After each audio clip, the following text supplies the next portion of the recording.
All right, this is the first episode of Rucking with RSVLTS, and my name is Dustin. Normally I'm doing product reviews as they drop. Just released the Teenage Mutant Ninja Turtles review for the performance hoodies that were released on Wednesday, and decided that it might be fun to just go along and have people join me as I start my adventure into rucking. I am a resident of San Francisco City. I live actually right in the city. You can kind of see a lot of it around me. And I also work in the city. I like it a lot here, in fact. It's a big city, it's got problems. Every big city does, and this one is no exception. But it's a really pretty place, and I think it's quite a nice place to live. I work in tech, and we spend a lot more time using our brains and our bodies. And so I'm looking to start the year off right and build some good habits. And I thought that rucking would be a great way for me to get started. Let's start by explaining what rucking is. Well, rucking is basically carrying a heavy backpack on your back. Actually, it doesn't have to be heavy, I suppose. It could be as light as just your water bottle. It could be as heavy as you can carry. But you essentially just put a weighted backpack on and you go for a regular walk. I'm not an expert on this subject, but everything that I've done in the research in the last week or so has explained that it's less pressure and stress on your joints, and it also activates your core, helps build your strength, gives you great posture, and you're just kind of walking around with a little bit of extra weight. I gotta say, I like that. And so in my case, I've got one of my travel backpacks here. I'd say it's probably a three pound bag on its own. And then I've added another 17 or so pounds of books, just plain books, heavy books, obviously, yearbooks and the like, and strap them on. And so that is pretty close to 10% of my body weight. Again, I've heard that recommended as a place that you don't want to exceed until you build up a little bit of experience. And that's fine by me. So rocking around 20-pound bag. I have seen some folks walking around with quite a bit more. I feel like these morning walks also can be a great way for me to help introduce some people to the city of San Francisco, especially those who haven't been here before. I'm about to enter South Park. South Park is not the cartoon. It's changed quite a bit since I've seen it here. This used to be a place where startups would get started. In fact, actually, the original Twitter headquarters was located here. And now it's kind of full of different residences. And a lot of VC have actually made their headquarters here.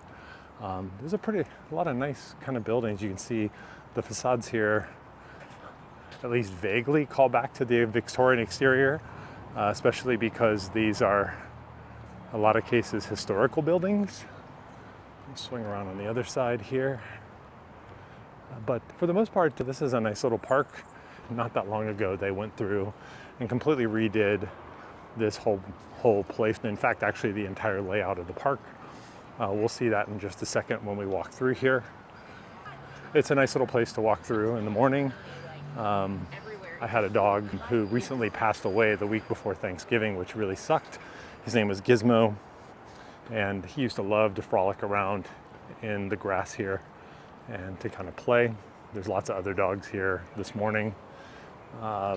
So the city did kind of tear everything up, and then they put out this larger play structure. They also rebuilt all of these concrete barricades around here. Most of the time the dogs get along pretty well. What's on my mind this morning? Well, I thought it would just be a great idea to introduce myself a little bit. There are a bunch of folks who might be tuning into this channel, into this video for the first time. Some of you know me pretty well. Some of you don't know me at all. And I figured it may be a nice way to introduce myself. As I said, I'm Dustin, and I'm a resident here of San Francisco City County. I moved here about 10 years ago. Before I moved to San Francisco, I lived in Orlando, Florida. I grew up there. I went to college there. have family that is still there, and I don't get back to visit enough. Hopefully in 2024, I'll be able to do that a little bit more actively. I currently work in the tech industry. Specifically, I work in video games. Why did I start a YouTube channel, especially in 2023? Well, when I originally went to college, I was a film major, and I had a strange experience with the instructors who taught in the film programs at the different places where I did some study. And I'll be honest, the study didn't last very long. I was really turned off because at the time I wanted to make art films, and what I, as a young and stubborn student, didn't understand was that those teachers were trying to give me a path to make a living by working in film. And that might mean working in commercials. That might mean working on popular films. And at the time, I was way too stubborn and probably arrogant about what I wanted to do. I wanted to make art movies, and I wanted to change the world. I wanted to make the Citizen Kane of my generation. There's a lot of people who can probably reflect or resonate on that, whether it's specifically about the film industry or making movies or not. I'm sure some of you can certainly resonate with that. And so I went a different route and became a DJ for a little while. And then I went on to start working in the game industry. And that basically was the way it went for me, at least professionally. So coming back to the question, why did I start working on a YouTube channel in 2023 and 2024? Isn't it all over? Honestly, I don't believe in that. I am a person who believes in abundance versus scarcity. And I think that's a really important attitude to have when you want to really make a positive change in your life. If you think that there's scarce resources and that there won't be enough for you, then you're going to create that outcome, and it's certainly going to be the way that things land for you. And I used to think that way, I'll be honest. There was a time in my life when I did think that way, but that time is gone, and I really try to embrace this, and I try to keep a level head, when I'm reverting back, because nobody's perfect. Occasionally we will revert back to some of those thoughts. I'd really try to catch myself and change the energy as quickly as I can. So why did I start a YouTube channel? So I'm at San Diego Comic-Con this year, and my good friend Vlad points out this really excellent brand of shirts. And he says, you have to take a look at these shirts. They're called the Roosevelts. And I really love them. So I was like, okay, I'll check it out. So walked over, stood in line. And there were 2 booths for the Roosevelts this year at Comic-Con in San Diego. One of those was in the Star Wars booth, like it was actually in the Disney booth. Another one was their own sort of isolated booth. And in the Disney booth, they had the Dagobah drip. If you've never seen the Dagobah drip, it's got this really awesome sort of Empire Strikes Back look at Yoda, Master Yoda, looking up. He's just kind of standing there, and it's a really awesome shirt. And I instantly saw that shirt. Then I saw the other shirts, and I was like, these are amazing. I had been essentially walking around with pretty much the standard gear that you wear in the game industry. And for those who are not familiar, that's pretty much t-shirt and jeans. And I was kind of getting sick of wearing t-shirts. Not because I don't love t-shirts, not because I didn't have anything interesting to wear on those t-shirts, but because it was, I don't know, it just didn't feel right anymore. I felt like I was old enough to have a better wardrobe, but I didn't want to overdress, because when you overdress, you also stand out in a strange way, especially in my business. So I was trying to find some middle ground, and I hadn't had much luck. And that's when I found the Roosevelts, and I immediately fell in love with the shirts, and I started thinking about it. Hey, you know what? I could actually wear this shirt to work. That's pretty cool. Look at that. There's Star Wars fandom right there. So I think I bought every exclusive that was available to me during that show. And that also included the others, the barreled Batman, the tropical Mickey. I was one of the lucky people who got the tropical Mickey. In fact, I might have been the second to the last person in line to get a tropical Mickey, to be honest. We're gonna go this way, go down China Basin. We're walking past Oracle Park, home of my San Francisco Giants. I've discovered the Roosevelts, and then I started to discover that there were a lot of other brands, and some of them a little louder, some of them a little more muted, but all of them really kind of tickling those finer points of nostalgia, but also a nice button down, something comfortable, shirt I could wear to work. So started wearing them, the ones that I bought from Comic-Con, as I came into the office, as I traveled. I got so many compliments. People were looking at that and saying, "Where did you get that shirt?" And I essentially got hooked, and I think a lot of people who might be watching this can relate to that. But at the end of the day, what I realized was a lot of these designs had some amazingly subtle nods to fandom that might not be obvious to everyone. And that first example that I noticed was in the Lilo and Stitch shirt, Himele no Lilo, which you can see, it's one of the pinned videos on the channel right now. And once I started digging into the layout of Aloha shirts, the pareo pattern, what those patterns mean in the Hawaiian culture, and the monstera leaves, the type of leaves that they actually have on those shirts, then mapping them back to the movie, I just really found that there was a lot of delightful design that's easy to overlook. And I thought, you know what, I want to tell people about that stuff. I want to find out about it. I want to do some of the lifting so that when someone pays you a compliment for your really nice shirt, that you've got a little more detail to share if you want to. And I think that really was my motivation for how I wanted to start. I also noticed that there wasn't really too much going on in the Roosevelt reviews. Yes, you see folks on Thank the Maker Pod wearing the clothes, paging Mr. Morrow, of course, Pizza Beer Party. There's a lot of people who are fans of or are regular wearers of the Roosevelts, but I didn't see anybody that just talked about the clothes. They were a little bit more active and kind of living their lives in the clothes, which, let's be honest, that's kind of the reason why we're doing what we're doing. I didn't see anyone else doing it, so I thought, hey, I'll give it a try. And here we are, less than 2 months in. Once I post this, maybe this will be my fifth video. And they're going slow, but I'm a product manager. I didn't mention that. I mentioned that I work in games, but I didn't mention that I'm a product manager, which means having a very analytical mindset and a very deliberate approach to the choices, the things, and the experiments that you try in order to see what resonates. And that's, if I'm honest, part of the reason for shooting this particular video today. I've noticed that the videos that I posted that are mostly about the content do okay, but the ones where it's a talking head like this, where I'm essentially saying something to people, those seem to do much better, to be honest.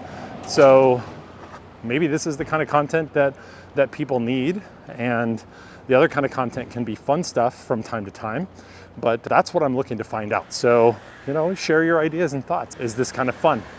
What would I imagine future examples of this video being? Well, I am trying to create a regimen where I am rucking every day, and I'm going to try to do like a loaded day and a light day.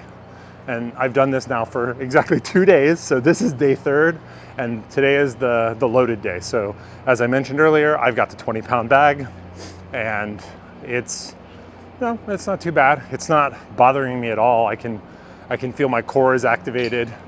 I can feel it pulling my shoulders back, which is nice. Kind of helping to keep my posture up. Something we can all benefit from, I think. I'm gonna do 1 day with 10% of my body weight, and I'm gonna make that a a medium length ruck. And by that I mean medium for me as an absolute beginner here. I'm going to say that that is something like, I don't know, maybe 2 miles, 3 miles, so 5K. And on the longer days, or the lighter days, I'm going to go further. So I'll go a little bit further, probably more like 4 miles. One thing I love about San Francisco is it's a walkable city. It's just like New York, but a lot less people. Let me back that up because I don't want to deal with like any comments about comparing San Francisco and New York.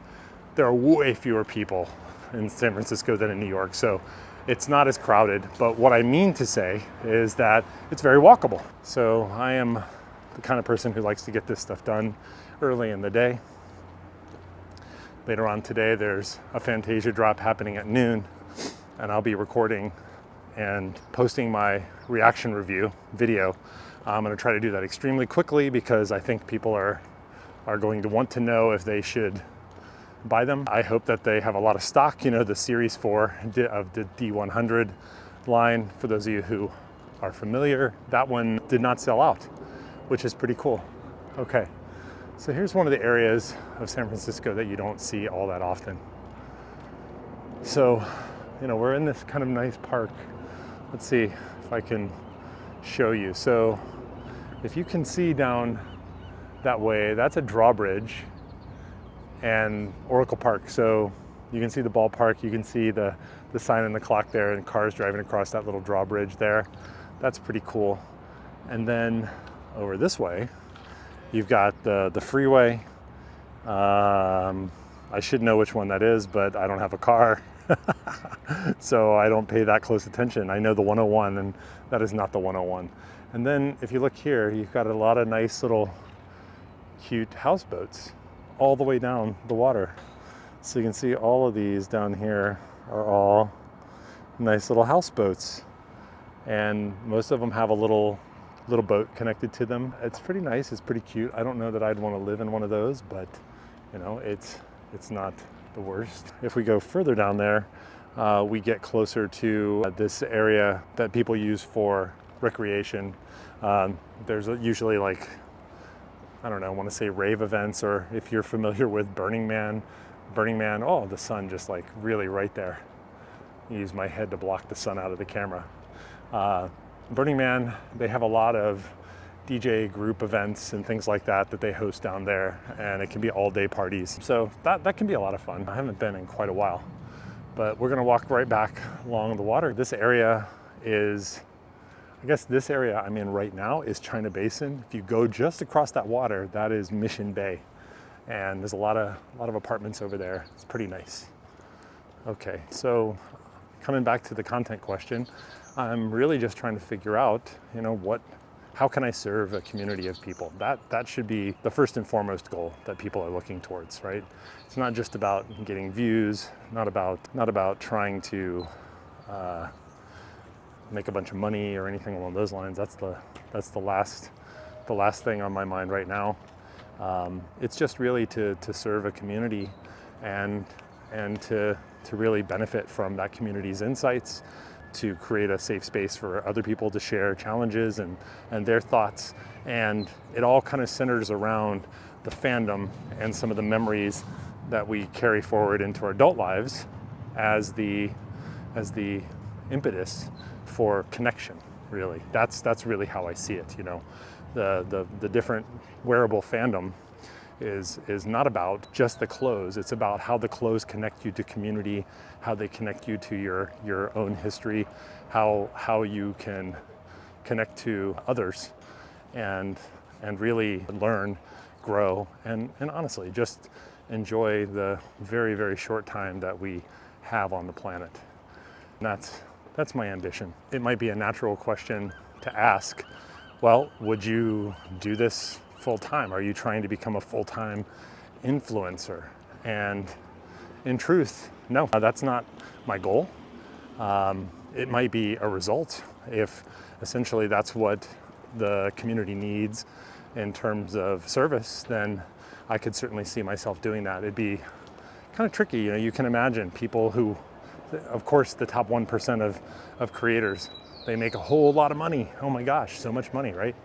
But you know, to do it full time, you need to be able to replace your income. That'd be a little tricky for me, but you know, I'm not worried about that. I just really want to connect with people, put a smile on their face if I can, and find a nice way to give something back and to pay my blessings forward. Kind of walking around here on China Basin. I came around here the other day. It was raining. It does not rain here very often, friends, but I did notice that you see this Capcom is going to open an office here, it looks like. That's not an old one. You know, I know a lot about where the different companies are located, and Capcom's office has always been in San Jose. So Capcom having a SF office is pretty cool. It's not that far away from the Ubisoft if you're a fan of games like Assassin's Creed or The Division, among others. There's a lot of folks out. Get another look at the canal here as we're moving along. Yeah. Okay. And here you can see a pier that's kind of fallen apart. We're coming up on Channel and 4th Street. Let me think, how do we want to go? You know what, I think let's go down and take a look at the Warrior Stadium. That's also not that far from here. It's pretty nice. I think I got a little bit more in me here. If I make it to the Warrior Stadium, then back home, that'll probably get me to my 5K that I had talked about before. So yeah, so we're heading on over into Mission Bay here now. This place has a lot of buildings, right? A lot of apartments. Really nice. Gus's Grocery over here. Really nice. Really cool animal hospital here. I took Gizmo here. So the little animal hospital there had a sonogram given to Gizmo, I guess I would say a year and a half ago. And they said that they found this little gray spot on his abdomen, but it wasn't something to worry about. Now, I'm just thinking about this right now, by the way. So if you're wondering why the thoughts are not super well formed, it's because it's kind of occurring to me while I'm walking along here. So he had this little gray spot in his abdomen, and when I took him in to the vet before Thanksgiving, there was internal bleeding that they could spot. And ultimately, when we were able to get an oncologist to do a sonogram for him, he had cancer throughout his abdomen, and we had to let him go. And it was a pretty sad day, I'll be honest. He was my buddy. I mentioned living here for 10 years. Gizmo came into my life very shortly after I moved here, and he helped me get through a lot of tough times. And so to have to say goodbye to him was really hard. I know that I'm not the only one who has had that experience, but oh my gosh, you know, pets are your members of your family, and that's just all there is to it. There's no getting around that in any nicer way. So we had to say goodbye to him, and you know, one of the things that the vet said to me was that the cancer had grown to all of his internal organs. And the thought that kind of popped into my head that didn't really get triggered until I walked by that vet was whether or not that little shaded area could have been related to his ultimate diagnosis. In other words, you know, is there something that could have been done for him earlier that we will never know now, but that could have helped him out, or could have helped avoid his fate, or given him another year or so. That was not the topic that I was considering talking about during this walk and talk, but man, it's a little bit crazy. Okay, cool. So we're closing in on the Chase Center, which is where the Golden State Warriors play. I'll be honest with you, it's really nice that the sports teams are kind of close here. Public transit makes it easy to get through without the crowds. You know, when I lived in Orlando, if I wanted to go see baseball, it was the Rays, and of course I was a huge Rays fan. In fact, I had dual fandom. I had convinced myself that it was okay to be fans of two teams that are in different leagues, especially two teams with extremely different budgets, because the Rays usually are way lower on the budgetary scale than the Giants. And the Giants, of course, when I moved here, had won 2 World Series, and while I was here, they won a 3rd one. And yeah, so they did quite well. It's nice though to be able to get around via the public transit system here. I can walk maybe 2 blocks from my apartment, and I can pick up the T, and I can take that right down to the Chase Center. And so this is Spark Social. And inside here, I guess we could walk around just a little bit inside here for a sec. Inside here is kind of a big food truck area. You can see, of course, nobody's open. It's super early in the morning, but you've got pizza, acai bowls, and then there's a bunch of seated areas out here. So this is a really popular place for people to come, sit down, have a drink after work, and just really kind of blow off some steam. There's a second part of this called the Parkland Gardens, which is across the way. And you can see here, same kind of thing. There's a few food trucks in here. There's also a lot of plants, some picnic tables. So people in the Mission Bay often will kind of come over here, hang out, and just really kind of enjoy the nice days when we have them. I don't know about you guys, but there's a big difference for me when I'm walking for transportation on the Shoe Leather Express versus walking for exercise. I seem to be willing to walk on it for exercise extremely long distances. In 2022, 2023, I feel like I was really bad at taking vacation. Yes, of course, I took time off for Comic-Con, as I mentioned before, but I didn't take enough time off. And that is something I'm going to remedy for the new year. So I decided I'm not going to go back until the 8th, which is one of the reasons why I have the ability to do this Rucking with Roosevelt's video this morning. And hope some of you have been that lucky. And I really hope that the holidays were refreshing and rejuvenating. I had an awesome opportunity to create some content, to learn a lot. You know, I've met a lot of people on my journey as a creator, and it's been really informative and a lot of fun. There's this one really great clip from Mr. Beast where he talks about making 100 videos and then trying to get better at one thing every single video. This is the first time that I've done like sort of an IRL kind of walk and talk. I'll obviously be chopping this video up because I have a lot of filler and ums and ahs. I think you'd be surprised how many of your favorite content creators do naturally have those kinds of verbal tics. I am no different. Now, when I tell people I'm from San Francisco, there's a few very specific questions that I tend to get. One of the questions that I get is, are there homeless everywhere? And we definitely do have a homeless problem. There certainly are a lot of folks who really are in dire need of some assistance. I was in New York not that long ago, and I saw a lot of homeless folks there in New York as well. So I don't think we're particularly unique in that regard, but it just seems to be one of the things on the news. Okay, look at this. Woo! This is a cool structure here next to the Chase Center. Nice. Okay. All right, let's go up these stairs. We're working out, aren't we? Ugh. Yeah, I can feel that in my legs now, walking around with 20 pounds on my back. Whew. Let's see. Okay, so you can see the team store here is behind me. One thing I tell you can feel when you're rucking is when one of the straps is not balanced. You can feel it dragging extra on one of your shoulders. That's no fun.